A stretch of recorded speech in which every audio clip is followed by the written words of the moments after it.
Alright guys, so I got my motors on. Just gotta trim up these wires, do some pre-tinning, and then cut these guys, the three here. Oh, sorry. Cut these three here to length and connect them up. Let's do it!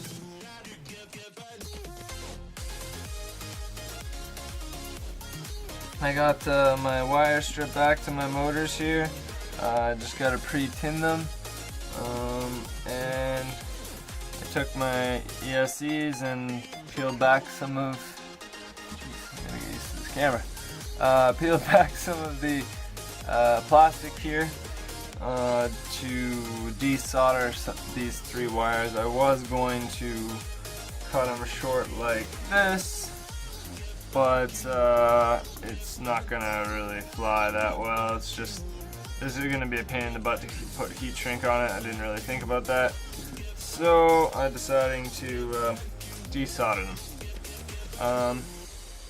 You know what, on second thought, I may actually just do what I did here, and now that I put the took the plastic off, I can put heat shrink on it if I want. So yeah, I'm gonna do that. Hey guys, so I got the ESCs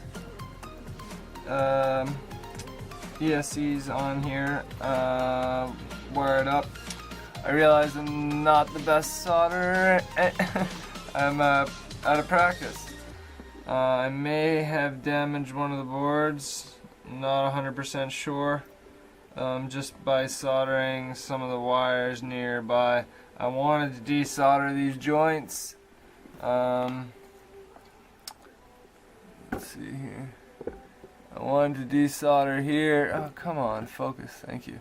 So I wanted to desolder here, but it seemed like every time I applied heat, even for a few seconds, it was almost melting the, or even not for a few seconds, even for a second, it was almost melting the chips here. So I decided to leave the wire, not try to desolder it from here. Maybe I've got the temperature wrong. I don't know. But anyways, I was able to get the solder joints on the wires. I think I'm starting to dial in the temperature a little bit more the more I go, but hopefully I didn't burn out any speed controller. Anyways, I'm going to trim up these little wires here, the positive and negative, and start wiring it up to the power distribution board. Get the distribution board mounted. So guys, here's my build so far. I just wanted to go over some of the issues that I've run into with this Realacc ACC frame and some of my other components. I mean, really the main issue I ran into was the frame sizing. If you can see here, I put on these standoffs temporarily just to kind of test stuff, because when I initially mounted, let's see if I can show you this here. If you look at the spacing there between the flight controller and the power distribution board, there's the smallest standoffs I could get to fit in there, and the screws weren't long enough to come through the bottom here with the PDB that came with the kit here with the frame.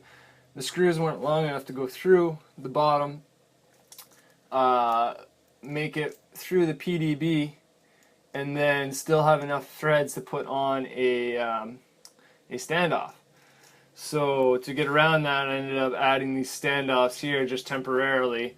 But luckily today I got my new PDB that I was getting kind of as a backup, but also it had a little more capability than the one that came stock with this one.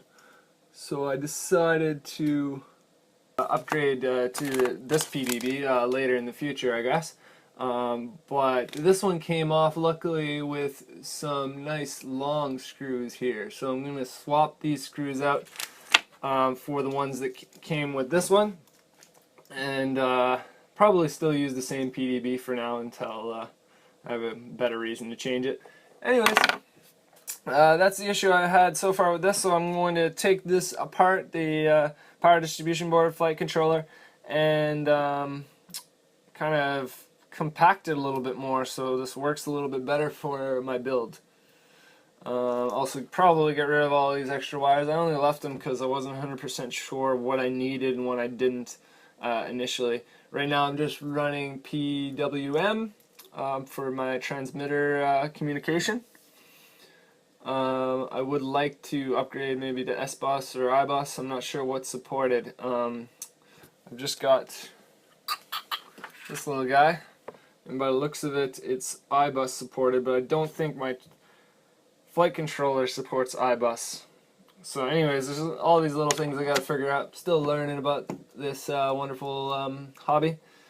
Yeah, so I'll take this down apart a little bit and fix that up. Catch you guys later.